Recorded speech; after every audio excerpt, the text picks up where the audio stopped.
All right, can everybody see the screen? And if you can, just put either thumbs up or say yes or throw it out in the chat. Mhm. Okay, so this is our poultry course about poultry diseases. And of course, I know there's one that's been looming everywhere, always in the news, everywhere you turn around, or talk about it, and also in the grocery store. And we'll get in, I have a little bit of a longer section for um, avian flu or bird flu, and we'll talk about that too. But initially, this will be just a general overview. But remember, globally, so poultry industry is not just here in the United States. It's a global thing. And it also generates about $300 billion annually. So this is a big, big, big business, and it's across the whole world. And worldwide, food security and food safety, as well as the health, is very crucial and making sure that our birds are healthy. That's the main thing. If your birds aren't healthy or if they're sick or they're dying, then you are missing out on money.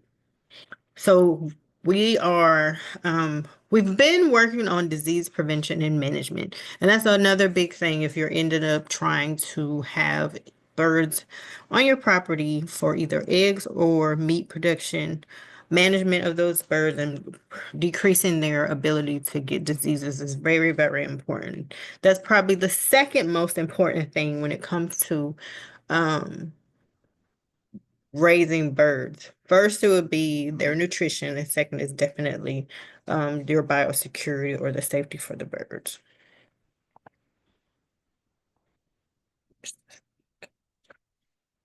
And these are just some examples of kind of what some of these things may, if you ever come across these things with birds or something to look for when you do decide to get birds and as they get older, and also depending on the type of birds that you're going to have.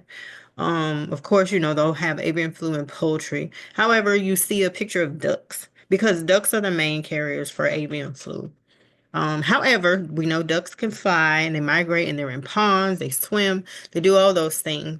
So with that, and their migration, that is the reason why avian flu has been able to spread the way that it does. But then there are other diseases that birds can get, whether they're broilers or they're layers. And these are just some examples of what birds end up looking like if they end up having these different types of diseases. And quite a few of these are actually caused by viruses. So that means that the birds will need to be vaccinated against these particular things. And then there's an example of what if a bird was infected by a certain type of virus, what their eggs would end up looking like. So again, types of poultry disease. Viral infections. So you have Newcastle's disease, and that's usually something that causes the bird to be lame. And then, of course, avian influenza or avian flu or bird flu or H5N1. Those are all the terms, but it's all the same thing. And like I said, so those are viral disease, and those are the top because you would have to get your birds vaccinated against those viruses, or if they end up getting it, then this is just something that their body, their immune system is going to have to fight through. However, with avian flu, it has a really, really high mortality rate, so it's better that the birds are vaccinated and they're kept safe away from waterfowl like geese, ducks, or even vultures. And then there's another common one, your bacterial infections. Bacteria is everywhere. And our two main bacterias that infect birds are Salmonella and E. coli. And I also talk about those a little bit more as we go through the presentation. But then there's also things which can cause coccidosis or mites can get on your birds, kind of like lice. So those are like parasitic disorders. And hopefully, There may be some instances where they get in contact with hookworms and things of that nature, but that's more of a situation where they would come in contact when they're being outside or they're in muddy areas and things of that nature. So those are some things you might want to watch out for. And then, of course, there's fungal and then there's mycoplasma type of infections. Now, these usually come from if the feed ends up getting wet and it's not dry properly and mold or fungus starts to grow on it. And then people have a tendency to end up feeding the birds them anyway. Because with the mycoplasm and the fungus, sometimes you can't see it right away. It's almost just like looking at your bread. One day it's fine, the next day it's green, right?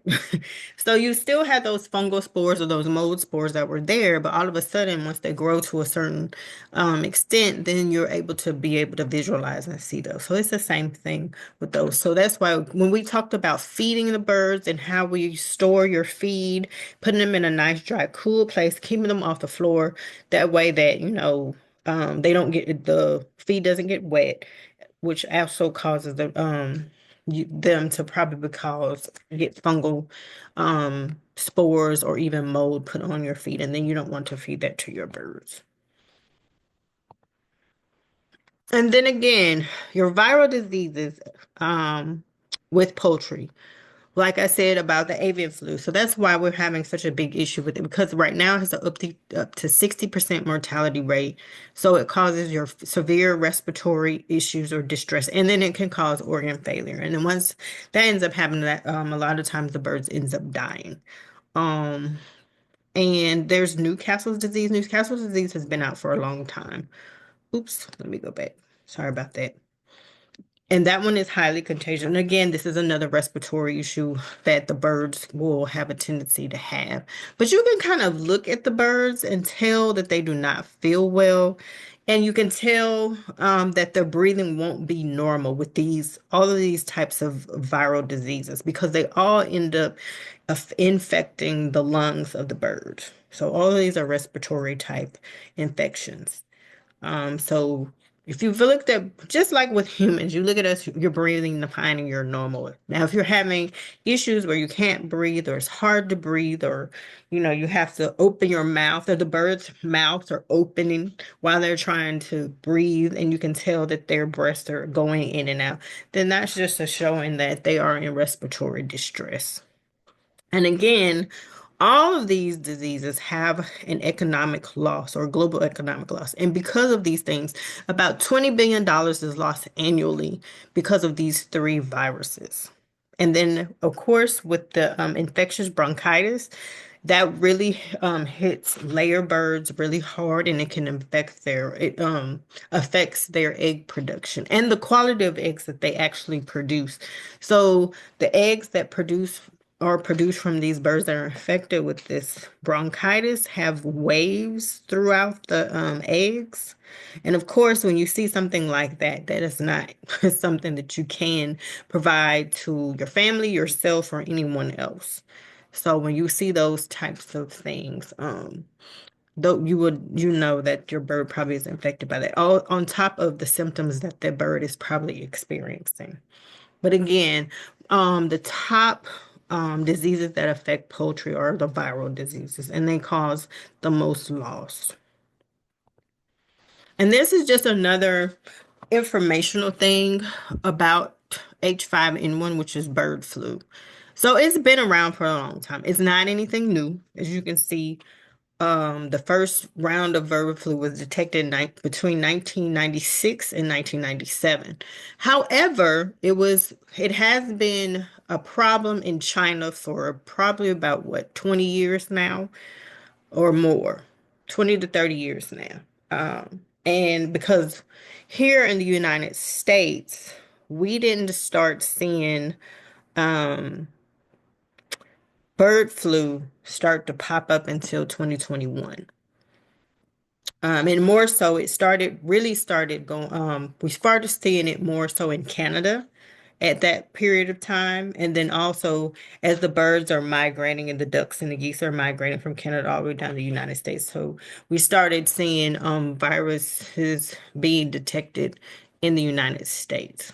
But for long, it's been out for decades. So other countries have actually been dealing with it, but now this is something that's hit our doorstep. So now it is in the United States of America as of 2021. Okay. And there are treatments for the birds because I think I discussed that before, but there's also vaccines that are available. And now they really are making sure that the birds or chicks are vaccinated against bird flu. Initially, that was a choice that you could have when you were getting birds from certain hatcheries, especially the commercial type hatcheries. They would ask you, do you want your birds vaccinated?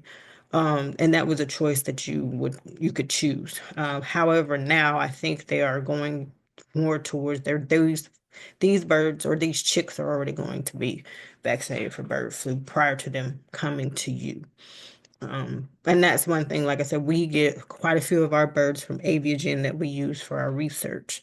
And that is one question that we have been asked for years. Do you want them vaccinated or do you want them to have a treatment of antibiotics too, prior to, because they have to be transported and they're actually being transported. The particular hatchery for Aviagen for us is in Alabama. So those birds are actually being transported from that place directly to our poultry facility. And that's pretty normal for us. However, it could be, I know Dr. Premier, he's another poultry expert at Tennessee State University. He gets some of his birds from Cobb, and they are coming from Hendersonville, Tennessee, which is, and the part of Hendersonville is about an hour and a half from Nashville. So these birds are being transported from county to county, even though it's within the same state. But there are, certain biosecurity measures that we have to take as far as once we get the birds, we're traveling with them and we don't take the birds out anywhere. We're not stopping with the birds anywhere. And they're also inside in an enclosed area. They're not like riding on the back of a truck or anything, especially with them being chicks, because they're very vulnerable to the outside air. Are there any questions so far? Okay, so bacterial infections. So these are the three most common, or I guess the most dominant bacterial infections that cause issues with chickens. Now, we've also heard about these same bacterial infections when it comes to humans. And part of the reason why is because the the food aspect of what we end up eating, sometimes these same bacteria can be carried within the food. Not necessarily, it's so much with the meat so far, because by the time birds are getting processed, that whole process is being monitored and it's being tested. We have a lot more of exposure to these bacterial infections when it comes to the produce. However, that doesn't mean that still some of these bacteria can be either on the property in the barn where the birds are, or if the birds actually are ingesting them either through the feed, or maybe if there's feed on the ground and there's feces on the ground. Those are the ways that these bacteria can actually enter in the bird and cause infections. So salmonella is one of the biggest ones when it comes to poultry. Those are actually the ones that have been uh, found more so on the farm. So it's a major food safety concern. And it can be transmitted to humans through eating eggs or meat. So that's also another reason why they talk about cooking your meat and cooking your eggs to a higher temperature, or a temperature to where you know you're going to be able to kill those bacteria. And this, when birds are infected with salmonella, they can cause enteritis, which is a really bad intestinal issue with the bird. And then, of course, they can eventually, if it's not treated in time, then the chicks will definitely die. So this is something that's really, it really causes death with young birds. So that's why when you have your chicks, you have to make sure you keep the area really clean. And so Campylobacter, that's another bacteria that's a problem in poultry. And when they say it's a zoonotic pathogen, that means that it can go back and forth between humans, chickens, and other animals. So that means that it can be out there in various settings, not just in the farm setting, not just outside of the farm or anything like that. And what happens with this when a bird is infected with Campylobacter, it can colonize the intestines. And then when it's happening during that period of time, the birds aren't showing any symptoms at all. And then it can also be transmitted from human through meat when it's processed. So that's part of the reason why, once birds go off to slaughter, and that's why they also don't slaughter on the same property where the birds are raised. That's why they have to be moved. That's a biosecurity move to keep um, any infection or any infectious type bacteria away. But during the processing part, the parts of the bird from the whole part, the inside, all that stuff is clean, sanitized, even as those different parts are being cut up. However, sometimes because bacteria, you can't see it by the naked eye, sometimes the meat might still carry some Campylobacter. So again, that's why it's important for the meat to be cooked to the right temperature and to make sure that that way, in the event the bacteria is not caught prior to it making it out to the market, it is killed before you actually end up ingesting it or infected by it. And then, of course, E. coli, that's a big one too. We've heard about that where some lettuces, salads, and things like that were infected with E. coli. We haven't had a lot of huge E. coli outbreaks when it comes to poultry and the meat. However, there we will have, if any of those events happen, usually USDA or FDA will put out, alerts and things of that nature where if we're going to have a recall, and they'll tell you what the purpose of that recall is. However, again, that is the reason why we make sure raising the birds and not allowing them to sit in their waste or be around the waste, or not the waste being in their water or anything, or in their feed or anything like that. They could end up picking up E. coli that way because it does live in the intestine of a lot of different birds and animals and things like that, and even us too. So again, some of these things can be transferred from bird to human or human to bird. So that's why we are careful about handling our birds and things like that. Make sure that you're washing your hands. Other people who come and handle the birds, they wash their hands before they touch the birds and afterwards. And also the type of boots that you might wear or the type of clothing that you might wear. That way these bacteria aren't clinging on to those. But again, E. coli is opportunistic. It causes all these different scarring inside the intestine when it does get inside of the bird's intestine. And it actually can be very antibiotic resistant. So remember, anytime there's a bacterial infection involved, you have to treat with antibiotics. But E. coli has been found to be, after being treated with antibiotics for a long time, they can end up causing antibiotic resistant, or they being one of those antibiotic resistant bacteria. If you ingest that from not eating well cooked meat, then and you go to the hospital and you start trying to get on antibiotics, and if those antibiotics aren't working, that's the first sign that that particular bacteria is probably antibiotic resistant. Okay.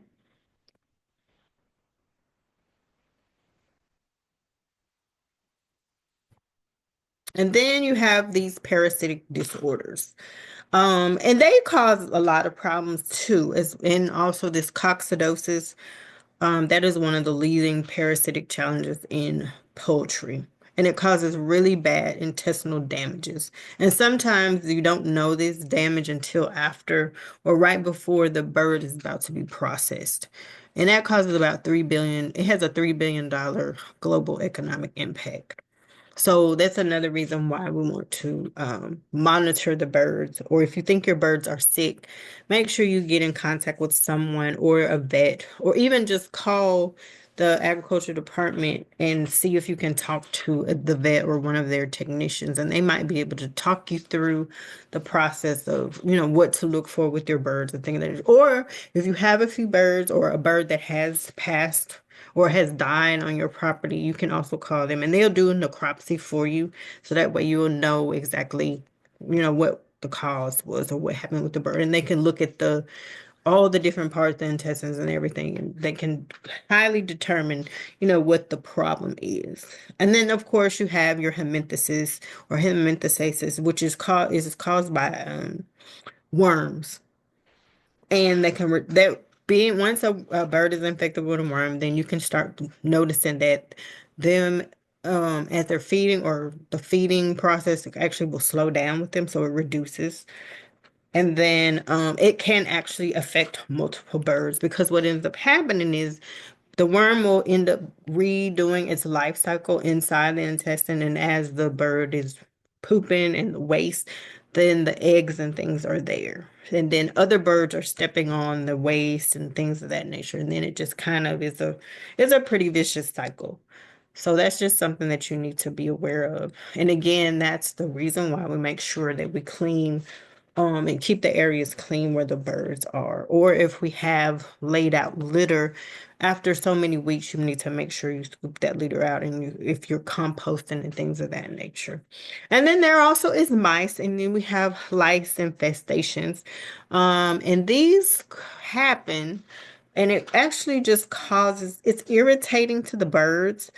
So it causes stress with them, and then you can just they might end up having a lot of little lice just running around on them. And I mean, just as this, we can only imagine, like you hate to see or feel an ant or something crawling on you. So it's the same thing with the birds. And then some of the mites might actually be biting the birds, so that causes the bird to be anemic. And they start to lose energy. And once that happens, then their egg production will start to go down. And we see a lot of the mice or mites infestations when it comes to layers. And that's something I've personally seen for myself. We somebody ended up getting some birds, and they were some layer hens from another facility or another farm. And usually once that happens, or when you do something like that and they're already of the age where once you get them, they'll start laying. You should quarantine them or have them in a separate space compared to where you're actually going to start having the birds to lay eggs. And that didn't happen. So when we wanted to pull some blood from the birds, then we noticed that there were mites on the birds. But the mites didn't come from our facility. It actually came from the other place. So that's why we have to make sure that you yourself are aware of it. And then, talk to the people that you're getting your birds from. Try to get some information about like where they come from, what their breed is, is the place clean, and physically look at your birds so you can see some of those things you might be able to pick up ahead of time. But yeah, like I said, the we noticed that the mites were on the birds, but that did not come from our facility. It came from somewhere else. But if you do get a set of birds from somewhere else or somebody else's farm, it's important for you to just have them in a space, at least for a week or two, just to kind of monitor them and then, kind of look over them, comb and look through their feathers just to make sure that the lice aren't already on them. And also then in the event that you could treat them before you end up putting them like in the area where you plan on having them um to lay their eggs. Let's see. Is there any questions? Okay, so Stacy is saying, is the dip litter method a good method for chicken coop? Or deep litter? Yes. Deep litter method is a very good method. We actually do that ourselves here on campus. We use wood shavings. You can use wood shaving, pine shavings. There's been some straw that I was told that can be used, but you might have to watch that because some of those things you don't want to pick something that can be a breeder for mold. But yeah, deep litter method is very good for that. And like you said, make sure that that litter, when you get it, it's dry and it kind of will stay dry. But yeah, and that way you'll have you want about 2 to 3 inches of the litter or whatever you're putting down. And like I said, and after so many weeks, then you can kind of like scoop that up and waste it. But what with the deep litter, what ends up happening is it kind of those wood shavings would actually start making like little cakes, or it would cause everything to compound and kind of clump up. Okay. And then making sure that the ventilation and your air treatment is really good and it's not too moist in there because again, you can cause fungus and mold growth. But yeah, a deep litter method is very good. That's what we actually use. Quite a few people, most even the commercial size, they use the deep litter method. So that is a good method to do. But again, so how are these diseases transmitted or what's going on with that? So they could be transmitted through the air, and that's something now we're learning or, trying to understand, especially when we're coming out of the pandemic, we end up figuring that there are a lot of things, disease-wise, that can be transmitted through the air. If somebody's coughing in the air, sneezing there, same thing with the birds.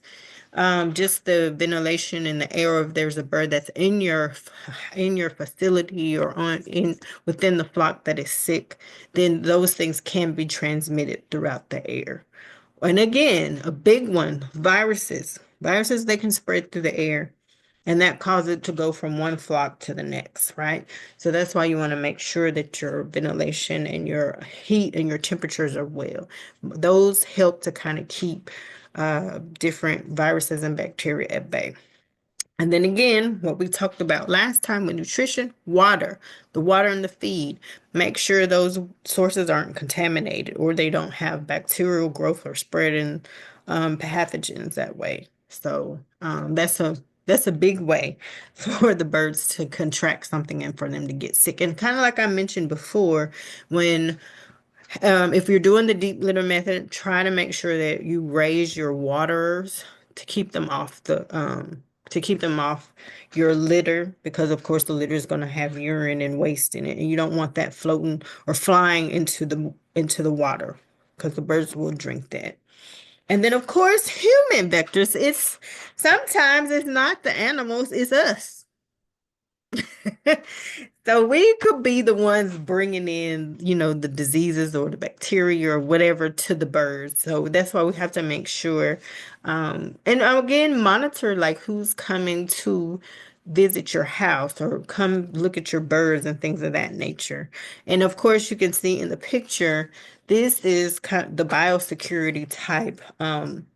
Outfit that people would wear, especially in a commercial setting. However, getting like the nice rain boots or decent rain boots from either I've even seen rain boots in Dollar General, but you can see them in Dollar General, Walmart, or Tractor Supply. They do sell these types of things, and you see that he wears those. It's not like he's wearing his regular tennis shoes there.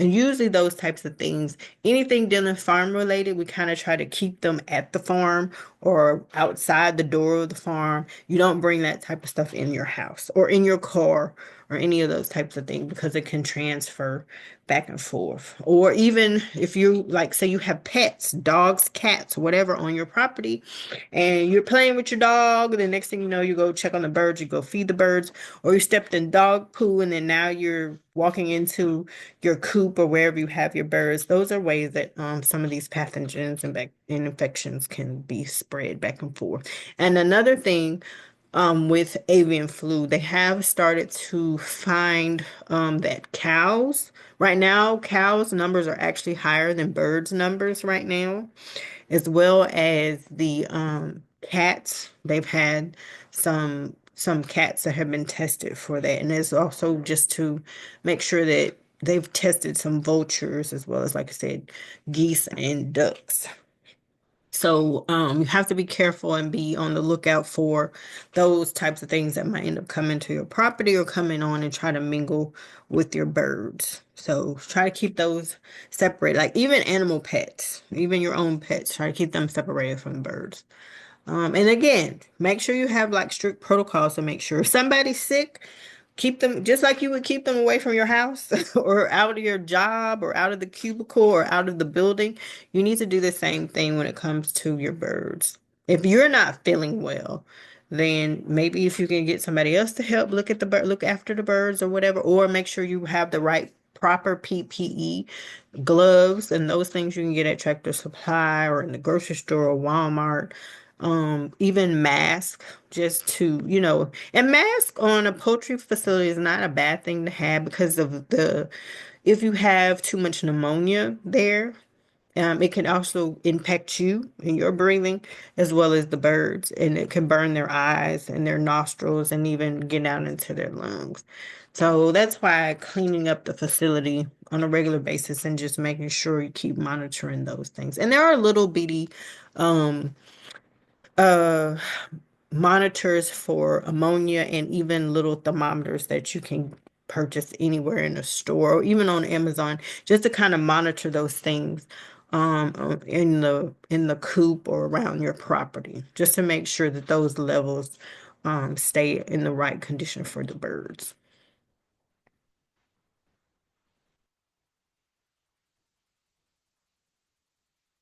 And then, like you said, if you don't necessarily know what's wrong or what's going on with your birds, then like I said, e you can have the vet to come out or take them to the vet and then they can do some further testing and things of that nature. And these are just techniques that would be done once the samples are taken from your birds in the lab. PCR test. So PCR, they usually use that to detect viral DNA.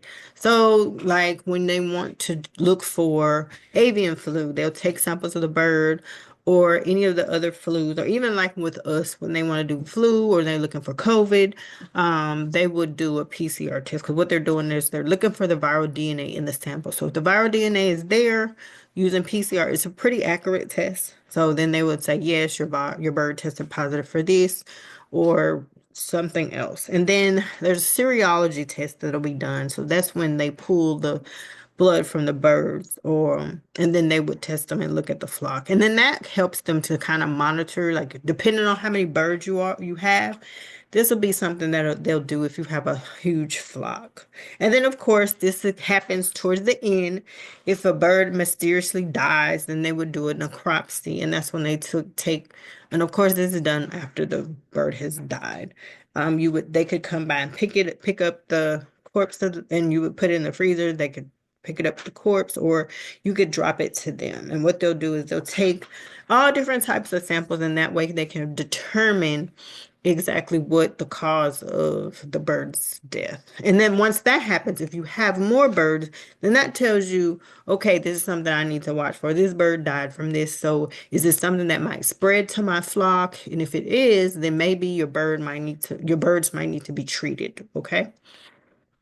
So those are just things to be mindful of. And then this just kind of gives you an overview, or I guess the schedule of vaccination strategy. This is not too much different from what we as humans have. You know, once babies are born, they get vaccinated from like hepatitis and measles and things of that nature. And then so many months or so many days go by, they'll get vaccinated for something again. However, with birds, their vaccination period is pretty short. You could do vaccinations from day one and then out to about 8 to 12 weeks. But it again, like I said before, especially for broilers, their lifespan is a lot shorter. So usually by 8 to 12 weeks, they're getting ready to be slaughtered and be on somebody's plate. The layers, they go a little bit longer, but these are just examples of if for Merck disease vaccinations, when you would have them. So as soon as the birds hatch, they would get this type of vaccine. And so it'll protect against this virus because this can actually cause cancer in the birds. And then you have Newcastle's and the infectious bronchitis vaccines. And so this can be put into their drinking water.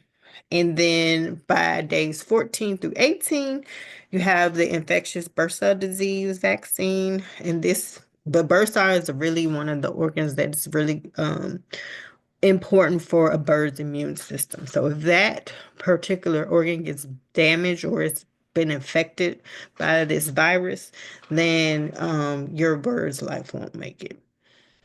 So it's important to have that. And then the fourth round would be about the 4 to 8 weeks of age. They'll have a booster for the laying flocks. So this actually just continues to make sure they're protected up until they pretty much are gone.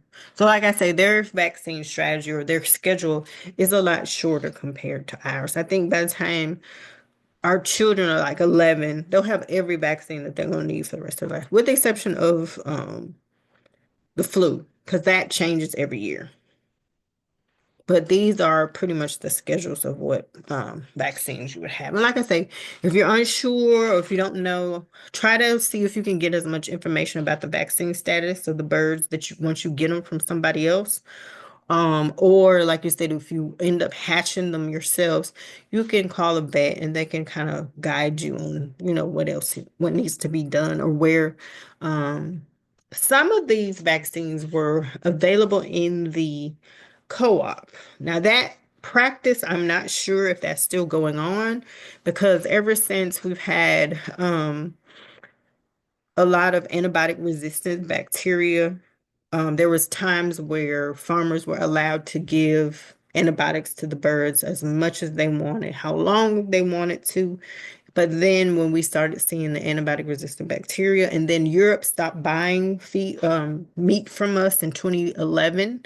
So that hurt our pockets. So we started evaluating that, and it was like, hey, we need to start making sure that the farmers and the scientists and the veterinarians were all in communication with each other and we're properly using antibiotics. So it's probably about the same with the vaccines now, especially now that bird flu is ahead. A lot of um, veterinarians are urging that people make sure they vaccinate not their pets, but also your livestock animals too, and kind of keep up with the schedule. So this is just an example of what is happening when our poultry get diseases. This is the economic loss. And it varies between birds because there are some people that have a taste for ducks. So ducks are being raised for meat. Quails are being raised for meat and their eggs. Especially we know turkeys. They're being raised too. Even though only 2 times a year that's when you'll see a whole turkey, and that's usually for Thanksgiving and Christmas. But you still will have turkey parts of the body, especially in the South. We all will eat a turkey leg or we'll have turkey wings and things of that nature. But those birds are still being raised for those particular purposes. But what happens is when our birds are being impacted by these different diseases, then the productivity of the bird starts to drop. So you're not going to get as much meat out of the birds, and you're not going to get as much eggs. And then that causes an issue with the price, as we see now what's going on with avian flu. The egg-laying birds are really affected by this because they have to wait until about 8 to 12 weeks before it's time for the birds to start laying again. So even if they are not killing or culling all their birds, then there's a period of time they might have to treat the birds. The birds are going to have to recover. Then they're going to have to start by eating again. Or if you have to replace your birds from a flock that has been infected, then you got to wait at least 8 to 12 weeks before it's time for those birds to start laying eggs again.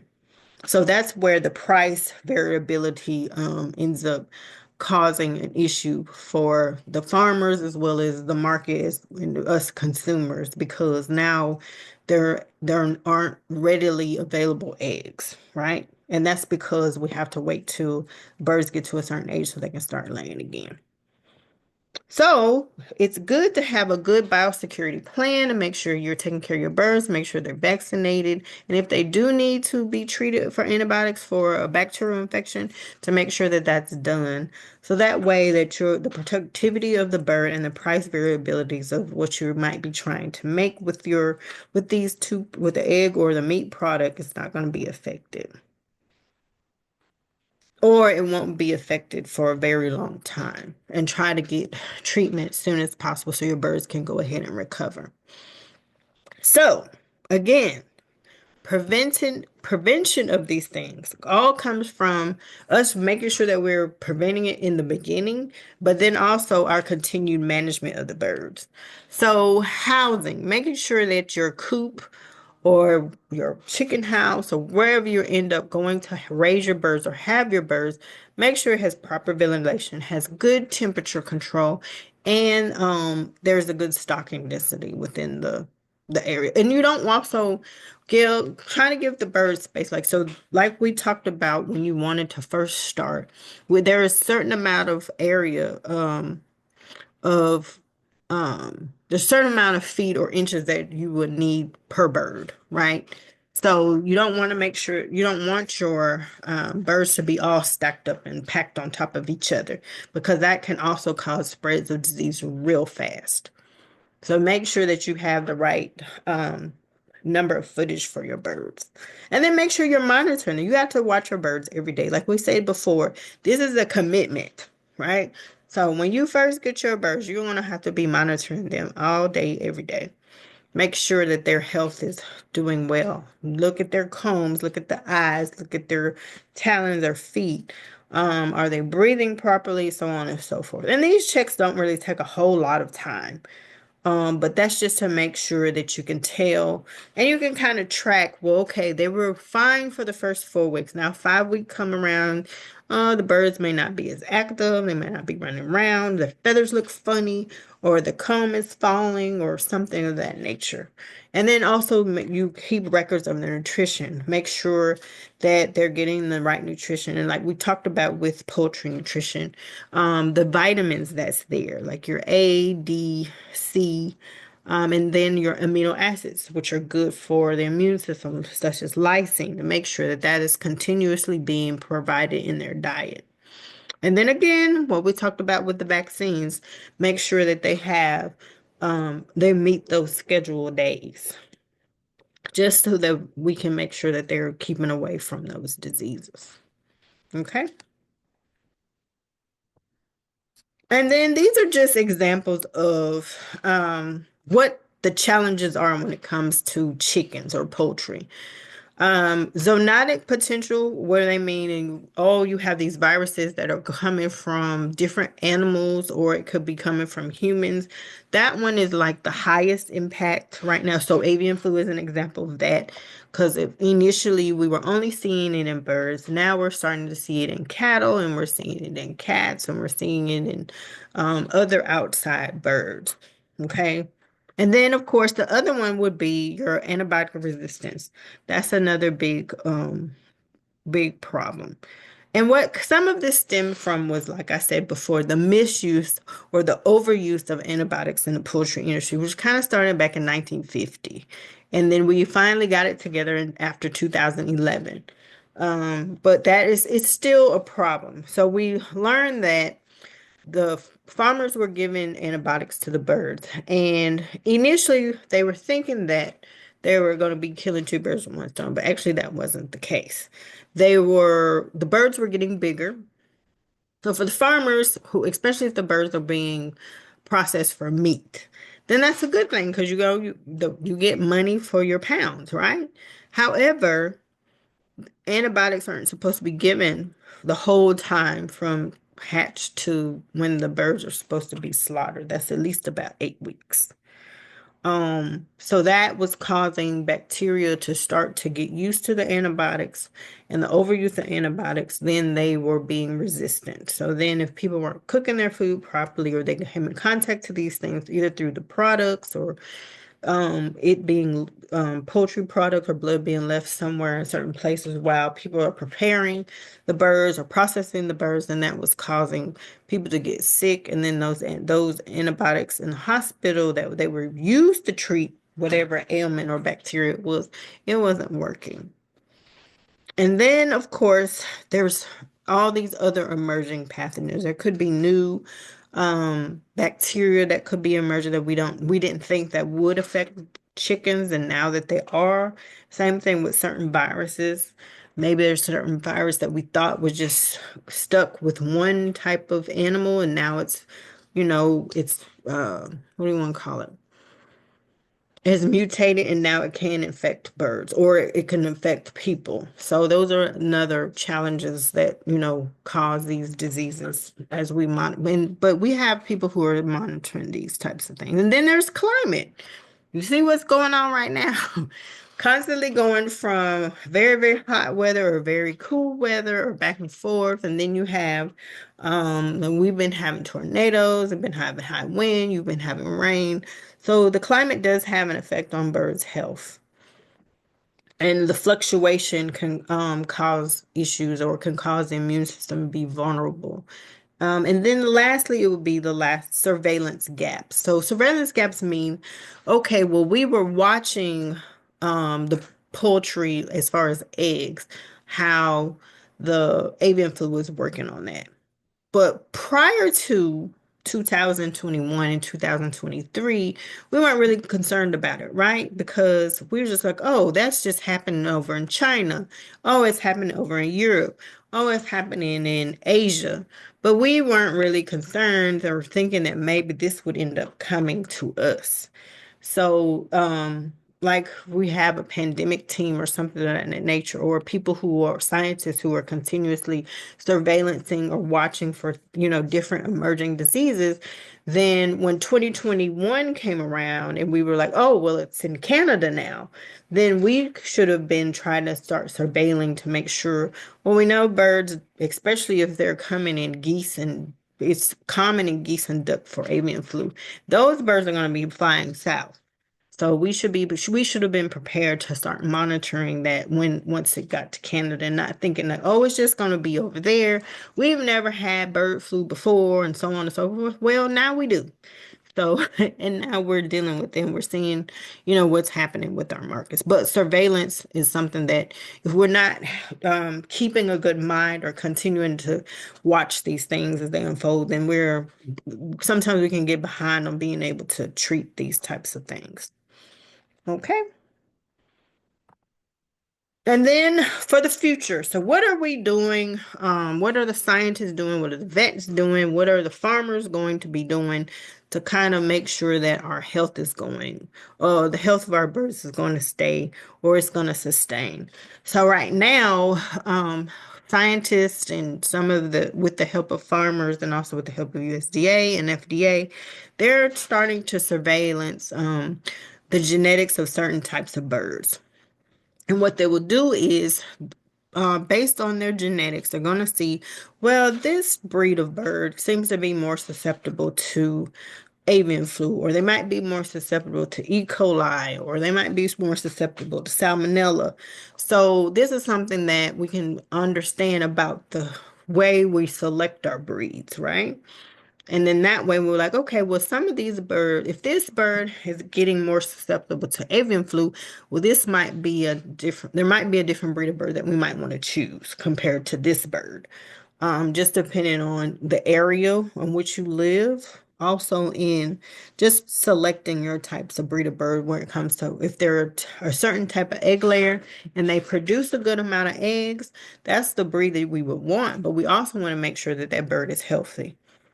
So that's one thing that scientists, USDA, and FDA are working on now, as far as making sure we're selecting good, healthy breeds, and that they might have some type of natural immunity to some of these things that's out here. So second, um, some of them, this is a new one where they're saying there are certain types of AI powered systems where they can detect this illness before you show clinical signs. I'm not really sure of exactly how it goes about doing that, but this is a certain type of way they plan on doing some health monitoring and things like that. However, I think majority of what's being done right now is just us being able to physically look and see and look at the birds, as they're getting sick or as they start to become sick. And then again, so this is where it comes in for us as well as the farmers to make sure we're sustainably managing the birds, making sure if we are using antimicrobial things like antibiotics, then we make sure we use them properly and not overusing them and following the directions of how we're supposed to use the antibiotics. If it says give the birds this for 2 weeks, then we give it for 2 weeks. If it says you have to do it twice a day, or you're putting it in the water, or you're putting in the feed, we've got to do that. It's just like if we were to get strep throat and they say, hey, you're gonna take this amoxicillin for so many days and 2 times a day, same time. and within a week, then the antibiotic is finished. And then that should clear out. That's enough to clear out the bacterial infection. And then some of the things, like kind of what we do here, is look at probiotics. Adding the probiotics into the feed, that's like a natural way to kind of keep their immune system and especially the gut healthy. Because quite a few of these bacteria and some of these viruses will attack the bird's digestive system, which is really cause an issue with the birds because they won't be able to eat or they won't eat as much as they should. So then that ends up affecting the products that they put out, whether it be meat or their eggs. Okay. And again, back with the safety for poultry producers.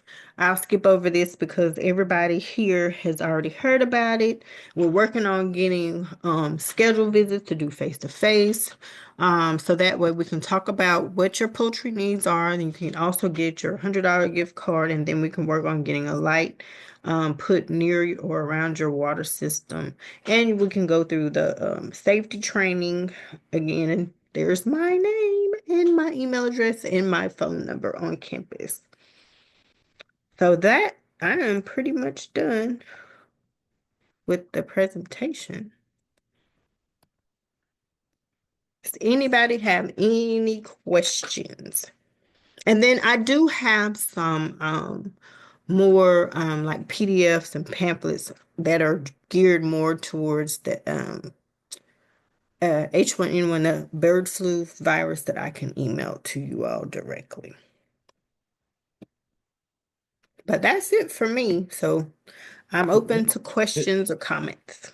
Maybe I make a comment, or maybe there's a comment on the AI stuff. Yes. I tend to understand that a little bit. So one of Maybe the you ways can help me out with that. I can do that for research though, but I think one of the ways is, for example, if you have like your chicks or your chicken in the enclosure where you are raising them, we can have sensor for especially thermal temperature sensors in the building, okay, where you Mhm. can be able to sense the temperature of your chicks every day. And based on that data, before the chicken will get sick, the temperature will they might have elevated temperature. So if you are monitoring, you expect that all the chickens should have certain kind of temperature within the day. And then all of a sudden, within the time that you are monitoring your images or your sensors, and you're able to see that some areas you have a bit of high temperature, you can Mhm. monitor and see what that chick with the high temperature and pull it out. And, okay, it's not going to get sick. And that can be an early detection, or early intervention. We can probably do that as a research project down the road, but that's one of the ways we can use that.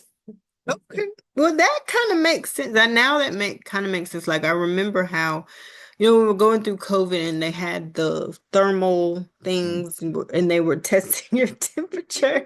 And it actually does work. One time I was sick, I was going to get checked the key shop and they had one of those things. I was like, what? Just check myself real quick. And the temperature was a little bit elevated. And then like I want to say 2 days later I was sick. So Uh, yeah. But I didn't even think about that. But like I said, I haven't been used to, and I know for us, and way we were trained, it's always for us to just go in and we monitor the birds and everything. And then we do when we do our feed trials once a week, we actually handle all the birds because we're weighing them. So that way we know. But yeah, that actually, that's I didn't think about that yeah. to monitor their temperature. Yeah, and that actually might be a really good thing. Like you said, you could be able to figure out which bird it is and you Yeah. can pull them out before it starts to spread. Yeah. Okay. That's a new one for me. I don't know how Dr. Hashem would feel about that because he's Uh, so old school. He's like, nope, you get in there, the students are gonna learn how to handle these birds, raise them and weigh them and all that stuff. So yeah. I would think more about that. Maybe try to explore, seeing what kind of sensors they have there. We can try it in and Yeah, that would be good. And just now we're going to be, the proposed time frame is from April of next year for us to have a new facility.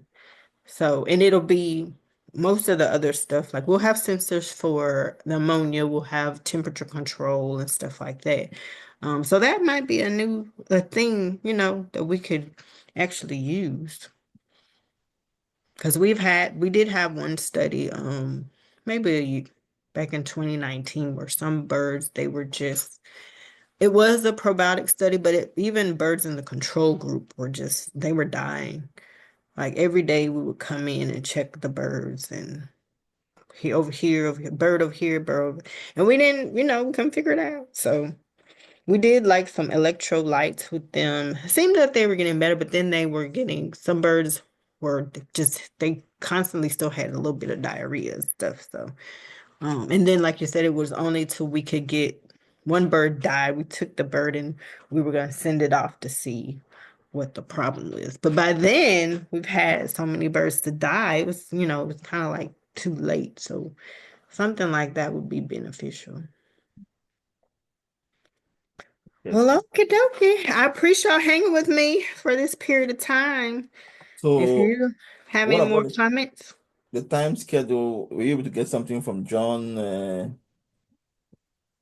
Yes. I was looking at maybe Friday, April the 18th. I think that was one of the dates that was listed as for availability. yes.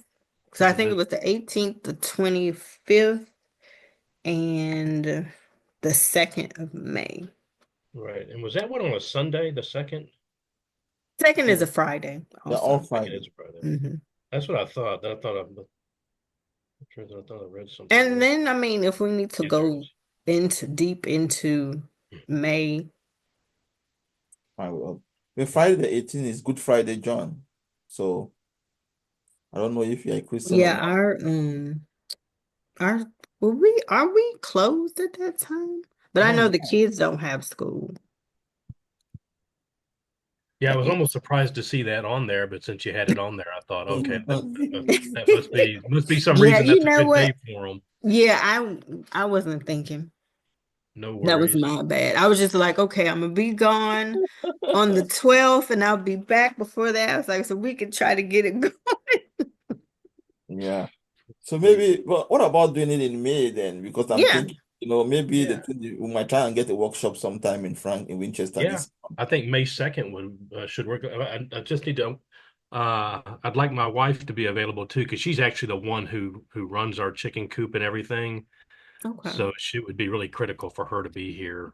But I don't see anything on our calendar that she's got that would conflict. So May 2nd should work for us. Okay. Well, that should work for me too. Awesome. So is this the last lecture or this one more?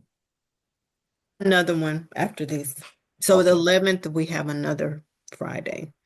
So then we can, I guess, throw some more dates out for anybody else that hasn't. Um, Yeah. Okay. So get May 2nd for John. okay. And I'll put that